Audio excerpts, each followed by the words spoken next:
Hello, everyone. Good morning, good afternoon, good evening, wherever you're joining from. Thank you. My name is Basirat Razak Shuaib. So again, welcome everybody. This is the Association of Children's Authors and Illustrators of Nigeria. This is our first workshop. We hold these workshops to support our members, to help them build capacity, to improve their creativity, and to help them fill, the knowledge gap that they have as to how to progress in their craft. Today, we're talking about what's next, moving from picture books to animation. The people here who have written books, and you're thinking, what do I do next? And I have this wonderful book. Here is a brief bio of Mr. Olafuyi. He's a marketing professional. So as you might find, people do other things apart from just writing. Or with over 15 years experience, he has worked in various marketing roles with FMCG companies and fintech. He studied at University of Cambridge, George Business School. Hello, alumni or alumnus of my school, where he earned his MBA degree, and he's a proud alumnus of the University of Ibadan as well. His passion for changing the narrative around Africans around the world motivated him to create Kunda Kids. So if any of you at any point in time has seen anything related to Kunda Kids, this is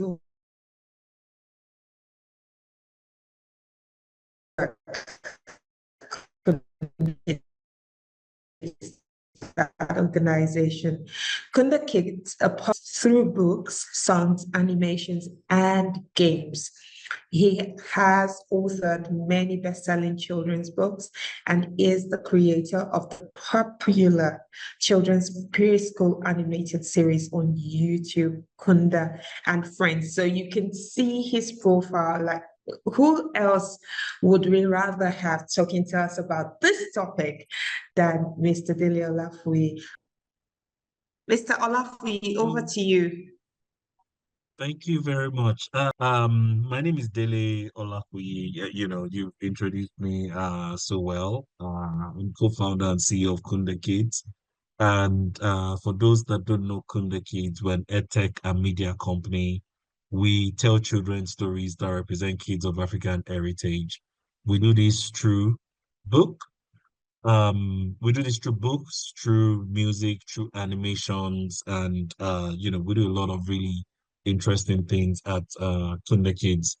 I was invited to speak on this topic. It's one that I really love because I'm a big fan of children's books. I've written like how many? I've even lost counts, probably like about six, seven of them. We've sold thousands of copies. Every single one we've written has sold thousands. Some of them have sold as much as 5 to 10,000 copies each. Especially our Kings and Queens series, Mansa Musa Builds a School, Shaka Zulu Learns to Dance, and then also we transitioned and started making animations, and we created Kunda and Friends, the preschool animated series. Kunda and Friends currently gets well over 100,000 views every day on YouTube right now. We're pushing 1 million viewing hours monthly. At the moment, we've translated it to French and all of that. And so there's a reason why I accepted to have this conversation today, because a lot of people actually call me to ask these questions. Like, how did you transition from writing children's book into making animations? And that's what I want to share today. So please feel free to ask questions as we go on if you choose to, or we could just have like an elaborate Q&A session at the end. I'll try to move as fast as I can. I'll try not to take too much time, so we could have a lot of conversations, and there's a lot of questions I'll be happy to answer. And just a little more, I started Kunda Kids with my wife, Louisa. We're co-founders of Kunda Kids. I come from a marketing background. Lisa comes from research, publishing, and insights background. So we didn't come from animation industry, but we know we've produced the best preschool animated series that has come out of Africa till date, right? And it didn't happen by chance. We don't take chances at Kunda Kids. We research, we test, and I'll share with you some of the things that we've learned and some of the advice that I'll give in terms of what it means transitioning from being a children's book author into someone that has produced an animated series and one that is doing really well. Uh, that's it. So without much ado, I'm going to try to share my presentation. I've put one together. Sorry, it's the way I was trained in marketing. Every single time you must do a presentation, right? So I don't know if you can see my screen. Can you see my presentation?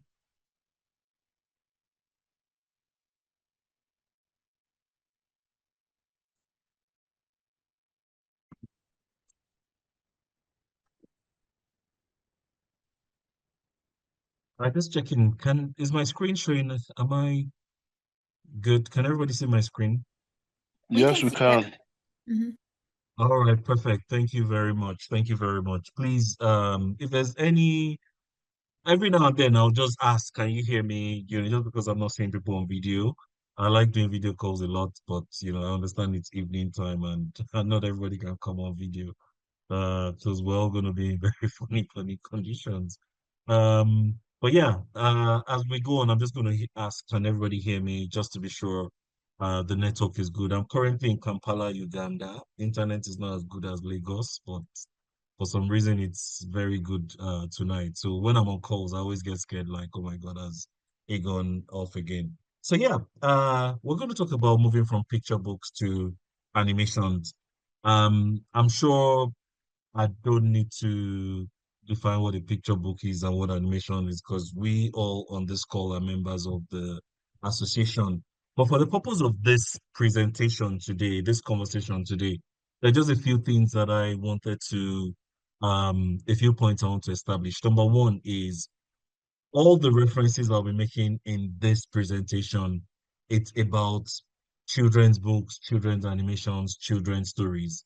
Children up until the age of maybe like up until preteens, before they become teenagers, right? So a lot of what I'll share is relevant. Some of it's a lot more relevant to the preschool space because it's a preschool space that we are experts in.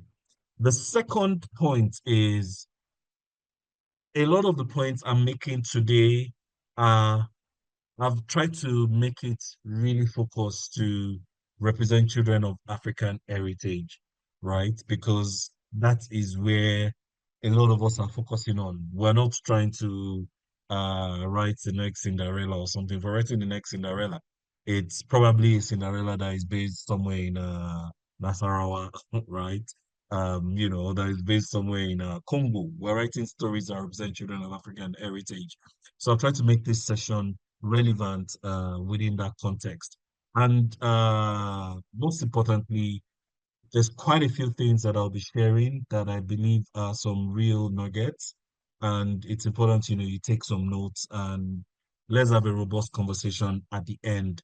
There's a lot I've learned in this industry. There's so many conversations I've had with stakeholders in the picture book space, and not just in the picture book space, in the animation space. And some of those insights I'll be sharing today and also sharing a lot of the learnings that we have taken. So one thing that I l- like a lot, right? Like you say, is when you say children's animation, it's not just entertainment. It's a powerful tool for shaping minds, nurturing identity, and planting the seeds of imagination that last a lifetime. I love making animations.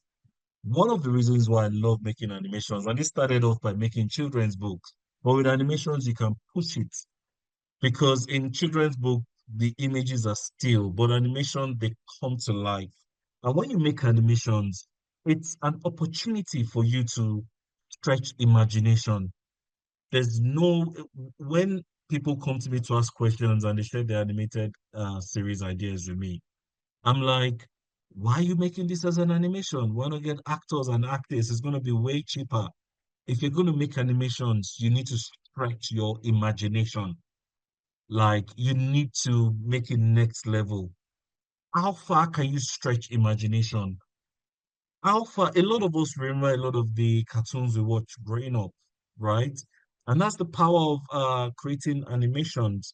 And for a lot of us, this starts first by creating books. So since we've created books, we're going to be talking about how we can transition from that into getting into big time animation. Now, I'm sure you, you might say I like quotes. I do, but not as much as you think. And I promise this is probably my last one. You know, the future is animated, and the stories we tell our children today will define the leaders they become tomorrow. Unfortunately, our children are not getting told stories. There are not enough stories for our children, and the onus is on us as the creatives that drive this space in Africa to tell our stories. But it is difficult. It is extremely difficult. We know the difficulties we faced in Kunda Kids to be able to publish children's stories and to be able to take our animations as far as we've taken it. And uh, that's why whenever I have the opportunity to speak with creatives, I love to inspire creatives a lot because we need thousands of stories. Now, talking about animations, when you look at the animated series that our children are watching, you pick Cocomelon, you pick Bluey, you pick Peppa Pig, you pick PJ Masks, you pick Paw Patrol. These are like a lot of the top shows that they're watching and so many others. But you name all of these IPs, you struggle to name one highly successful IP that has come out of Africa. And this is a problem. Some of the problems we'll talk about in the course of this conversation. But I'll share quite a few things that you need to learn to be able to overcome some of these problems and how you can build an IP that can actually scale, turning your picture book into that big idea. So before we jump fully into that, some big numbers that I want to throw out because I love numbers and numbers don't lie. First of all, as of today, 24% of children in the world are of African heritage. By 2040, that number is going to be 40%. As of today, when you pick children's books, and this statistic translates also into animation, just based on a lot of initial studies, but this is a hard statistic that we've seen. 7% of children's stories have a lead black character today, just 7%. But 24% of children in the world are of African heritage. 7%, 24%. There's such a massive underrepresentation. And it's not just that there's underrepresentation, this demograph, this space, is going to be growing. And by 2040, we will be the single largest demographic all over the world. At that point, the big players can no longer neglect this space. But the question I ask creatives is, are we going to wait until Disney comes to take over this space? Or are we going to start building this space ourselves? That when they come, we'll sit at the table as equals because we started developing this space. And that's the journey that we're on at Thunder Kids. Now, going into the points, I have about 5 or 6 points that I want to share today in terms of how to go about this, and how to translate your picture book, how to go. I'm not talking about translating your picture book into animations. I'm talking about going from being a picture book creator into someone that is making animations, right? So it doesn't necessarily mean it's your picture book that you're going to turn into the animated series. It just means you create picture books today, you're going into making animations because that's exactly what we do. The first thing that I'll tell you is you need to build a brand and an audience first, right? When you have a brand and you've built an audience, it accelerates your ability to transition into animations. And I'll explain. Um, and I'll use Kugali as a case study for this. We all know Kugali. Every one of us have seen Iwaju on the big screen everywhere. It felt like Iwaju just came and boom, everywhere. I had probably they might have spent about $50 million on the production and marketing. I don't know how much they spent exactly. Maybe it's rumors, but it was big. I was at the premiere of Iwaju in London. It was fantastic. I thoroughly loved it, right? But Iwaju did not come out of nowhere. Iwaju came because the guys at Kugali been doing comics for such a long time and they had a really good reputation. And when Disney came calling, they were ready. They were ready with a story. Now, when they put Iwaju, it wasn't necessarily one of their comics that they had done, but it was a unique concept that they had come up with, right? And that's why I use Kogali as a good example because what they did was they focused a lot on building their brand and building an audience, and they had a strong following. So I'll send this question right back to you. And for the sake of this call, I'm assuming everybody here is a picture book author, right? You've written picture books. Where is your audience? How are you building your brand? Who knows your brand? What is your brand known for? Right? Because if you don't have a brand, if you don't have an audience, it now becomes harder to build. And I'll talk about story of Kunda Kids. When we started making our animated series was not an extension of our books. But when we started, we had an audience that was already following Kunda Kids, the publishing company that produces really good quality children's stories that represent kids of African heritage.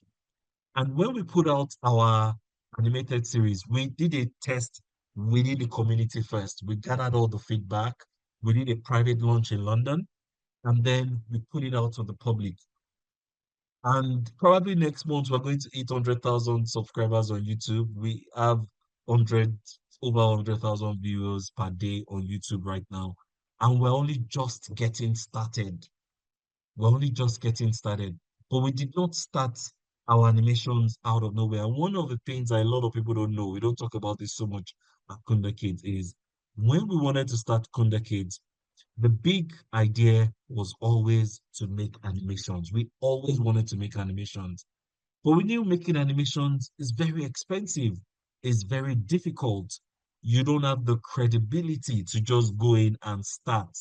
So we decided we're going to prove ourselves in the children's book space, disrupt that a little bit. We did that in the UK.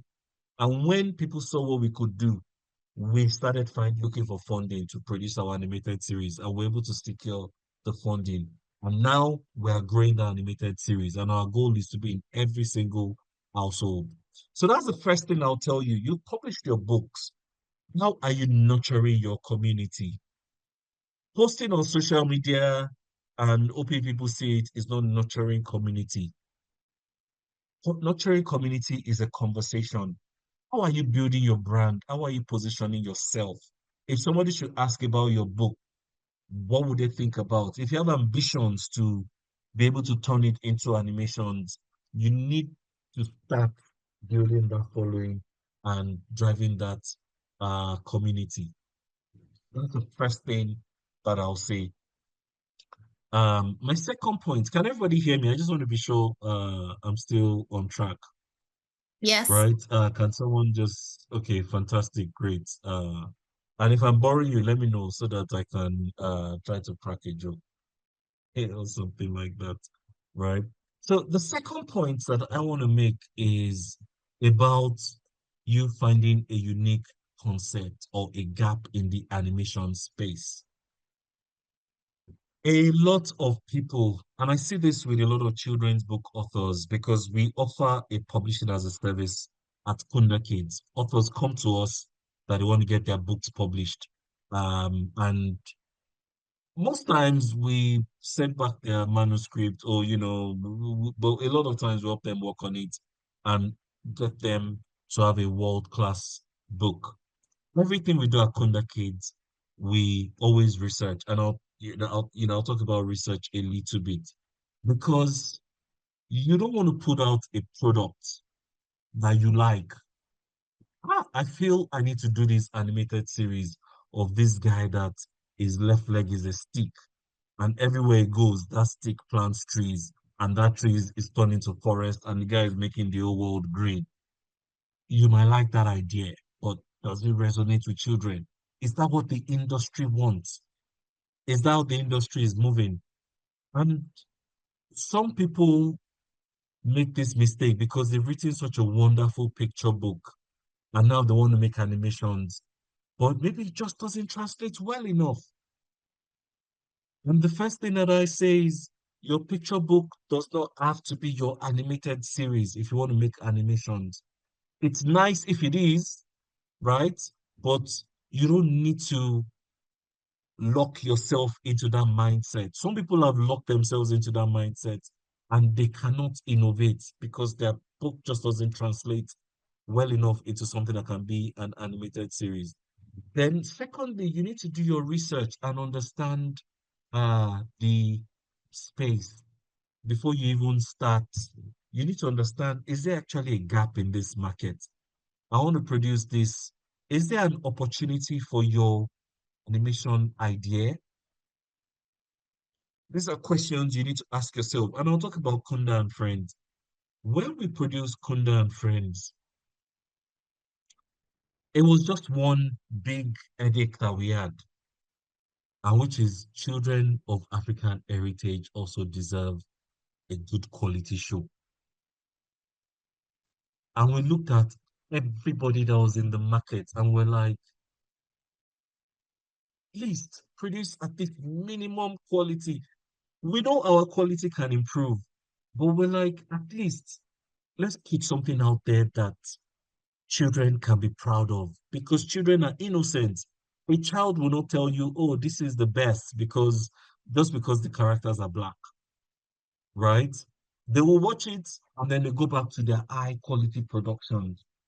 So we knew there was a big gap in the market, that there was no show that was out there that was produced at a very good standard. There are some, but when you look into them, they're trying to knock off somebody, originality is not there and all. So we decided we're going to fill that gap, and that gap we are filling.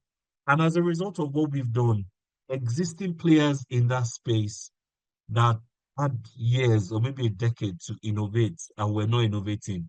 Now they're innovating. They're upping the quality of what they're doing because of what Kunda Kids has done, because of the standard that we've set in the space.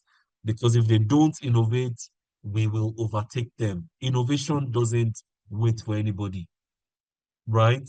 So you need to understand, is there a unique concept that I want to have? Don't start writing a script based on, I have this idea, I think it will be good. Test it. Test it. When we started producing Kunda and Friends, we tested it. We started production in Nigeria. We tested it. And you know what? It failed. It failed the research.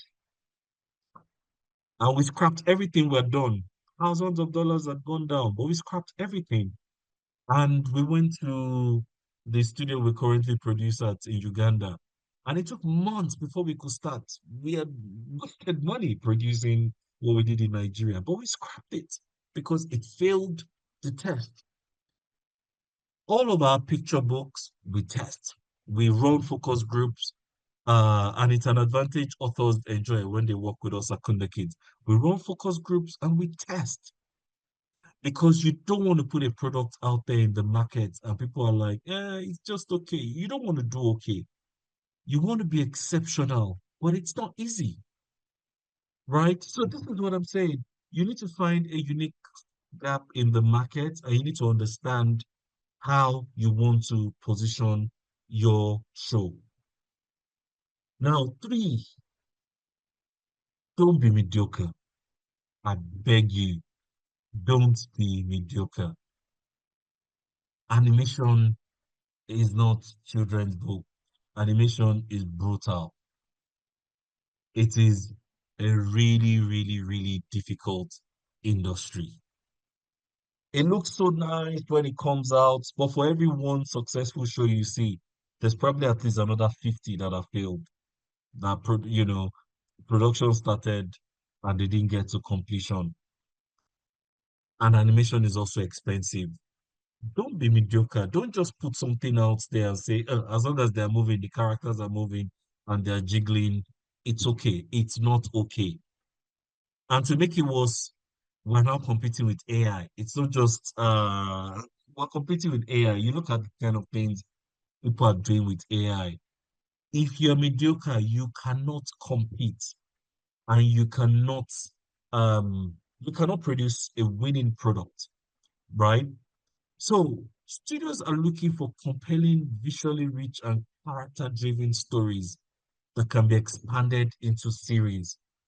If you've written a children's story, a picture book that you've taken time to develop your character properly, and there's potential, that has a lot of potential.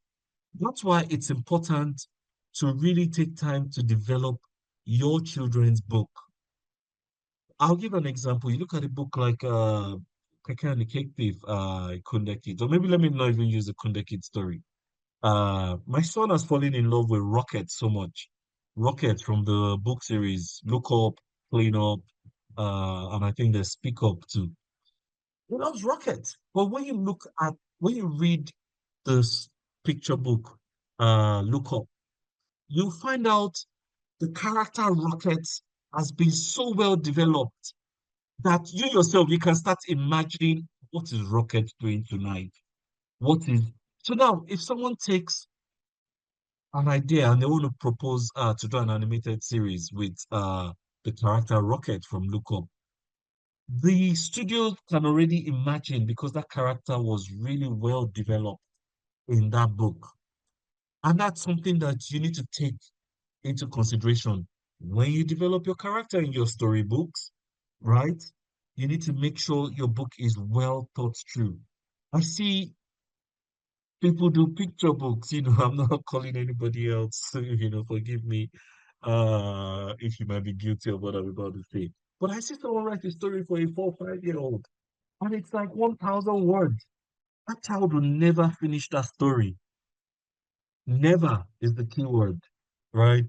They'll get halfway and they're done because reading 1,000 word story will take like 10 to 15 minutes, depending on how animated the parent is. Children don't have that kind of attention span. That's why for 3, 4 year olds, we recommend a 400 word count max in terms of putting together a picture book, right? And if it's like we're stretching it to like a 6, 7 year old, maybe we'll go up to like 5, 700 words, but not up to 1,000 words. And it all starts with how you set up your book that you want to turn into an animated series. And if it's not your book, how you're also writing the concept for your animated series, how you're testing, does this actually make sense? Is there actually a gap in the market for this series that I want to create? The summary of what I'm saying is don't be mediocre, put in the work. There's too much mediocrity going on in our industry, and mediocrity will not take us far. It will not give us ownership. It will not give us the bargaining power we need to drive growth. The fourth point is you need to consider your platform and you need to consider the formats that you want to produce and platform. Now, when I talk about format, it's important to understand. Of course, we understand what 2D, 3D is, right? 2 dimension, 3 dimension, if that's what you want to do, or if you want to do like a hybrid of the two. Also, your budget matters a lot. But before you consider 2D, 3D, right? You need to understand the different age group when it comes to animations. There's a popular animated series in Africa. I won't mention their name, right? But you realize they created for older age group and suddenly they're creating for preschoolers. And I'm like, how does this make sense? You cannot have a one size fits all approach with animation. Is this a preschool show? We all know Cocomelon is meant for preschools, meant for toddlers, right? And they create it specifically for that age group. Now, when you watch like a PJ Masks or even a Paw Patrol, it's meant for you as you're transitioning out of a toddler, kind of like a preschooler, getting ready. When you watch other shows, so there are different age groups. You need to know what age group you're targeting. If you've written a picture book for let's say 4 to 8 years old, right? You don't want to take those same characters and go and put them for a uh oh sorry, let me not that way, right? For the same for preschoolers. If you're doing that, you need to research. Are you going to age them down? Are you going to settle as this is where they start and then they grow into this book? Or you need to understand the formats. And the main formats, based on how we operate in the children's space, we have the preschoolers, right? Kind of like age 3 and below. We have like like pre-primary, like another age group like 3 to 6, where you find a lot of the Paw Patrols play. And then you have another age group in animation, which is kind of like 6 to 9, sometimes a push to 10. Shows like Iwaju start appealing at that age group, but like Iwaju will not appeal to preschoolers. It's not made for them.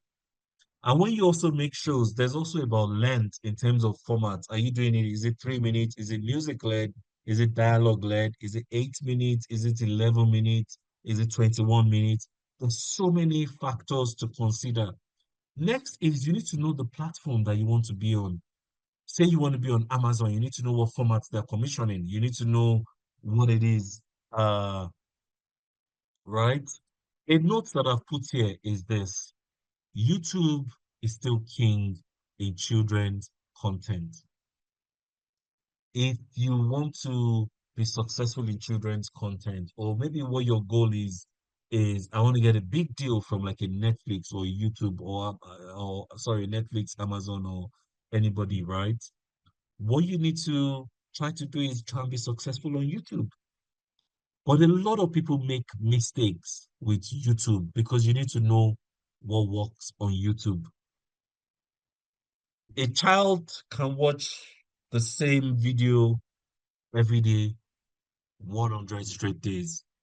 One child can give you 100, 1,000 views in a year. But if you're producing for older kids, they watch it once, they watch it twice, and they're gone.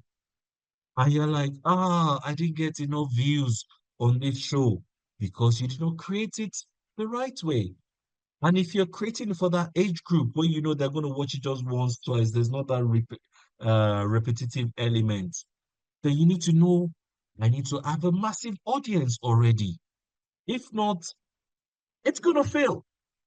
It's not, these are just things that we've known. And a lot of people go into this space without research. And I've talked to a lot of them. And that's why we find a lot of people are really struggling. Children's content is brutal. When people talk to me, most times I say, don't do it. But if you want to do it, you need to do it well. And even if you do it well, it doesn't always guarantee success, right? However, when you go in with the right insights and all of that, it significantly increases your chances for success. So you need to know what platform you want to do. You need to know what format. You need to know how you're going to drive that. I'm going to wrap up shortly so that we can take questions. I say this a lot when I talk to African creatives is don't wait for a failure. I know people that have fantastic ideas for animations, animated series, right? But they've had a deck they've been carrying around for like 5 to 8 years now, waiting for someone to just write that big check for them. Projects that have legs are more likely to be funded. Do something first. It might be a 30-second teaser that you can afford to do, right? But make sure it is the best 30 seconds that anybody will watch. Remember my previous point, don't be mediocre, right? Let it be, don't wait for a savior, don't wait for somebody to come one day because nobody is coming. It's the honest truth, right? Start building a team, start getting stakeholders that will buy into the vision and help you bring it to life. It might be animation studios, it might be having a partner studio, it might be just having friends that you work in a close group, but start producing it. It might be collaboration with maybe a Kunda Kids or somebody. It might be whatever way, but start with something. Don't go it alone, right? Because no matter how much you know, no matter how much I know, there's still a lot more I don't know. And I have friends that have been sitting on projects for like 5 to 8 years, pitching it everywhere. Nobody's funding it. Don't wait for a savior. Start doing something yourself. And last but not the least, my final point before we wrap up and take questions is this funding. Animations are extremely expensive if you want to do it well. If you don't want to do it well, you might be able to get away and just produce something. But if you don't do it well, know that most likely you're not going to succeed, right? So there's so many funding options, First, you can self-fund, fund it yourself, right? Um, I wouldn't say a lot about that because we've self-funded a lot of things we did at Kunda Kids. One day I'll tell the full story about our self-funding, but if I tell you now, people will slap me that you're very stupid for doing that. So, but we funded a lot of things ourselves, and we're glad we did because it showed the credibility. But before you start spending your hard-earned money in this difficult industry, please do your research, right? Do your research really, really, really well. Crowdfunding is a very popular option, right? Uh, there's so many platforms where you could crowdfund for your creative project. And I would always advise for you, just make sure you read all the legal jargons because some people have been known to land in some problems after successful crowdfunding campaigns. Now, partnership with broadcasters and grants. When you look at places like the UK, because we're based in the UK, right? There are always grants available from the government to help fund. We've not tapped into a lot of them because our thing is Africa facing. But I know recently, like Chapulio Denim came out and they were going to fund creative projects, and there are quite a few more that are coming up that I've been hearing from the grapevine. Um, you might also realize maybe Netflix is just looking for a particular project and they have funding available for that. We've seen there's this book, uh, Love, right? It's Love. Can someone correct me if I'm wrong? I think that's the title of the book, where the dad made the girls and all. And it went on to become a short animated feature, and it was a very successful one, right? So there are a lot of books that have been turned into animations. It depends on what you want to do, but and that I think was commissioned by one of the big broadcasters, right? Equity investment is another option. That's the route we've gone at Kunda Kids. We've gotten equity investment into the company to be able to fund our animated project, and our investors are shareholders in the company. Um, there's also project financing. You can get a few group of investors and say, look, I want to produce this animated show. It will cost me $200,000, but I anticipate Netflix will pay me off $1 million for this. You share 50% of the profit and I keep 50%. There's been a lot of agreements there. And final option is loan. Please don't take a loan to do an animated series unless you've been given like a hard letter of interest or from a broadcast partner that we will pay for this when that is produced. And someone that I respect the most as Reese Witherspoon, she has a production company, Hello Sunshine. She has deals with, I think, Universal. Anything she produces, they automatically pick up and they pay for it. And I know this because we were once in conversations with them, and they told us that we need to fund the project, but they have a buyer already once, but it just didn't happen at that time. But there are a lot of options to fund. But before you get to funding, you need to make sure you tick all the boxes right. And remember, your picture book does not have to be your animated series, right?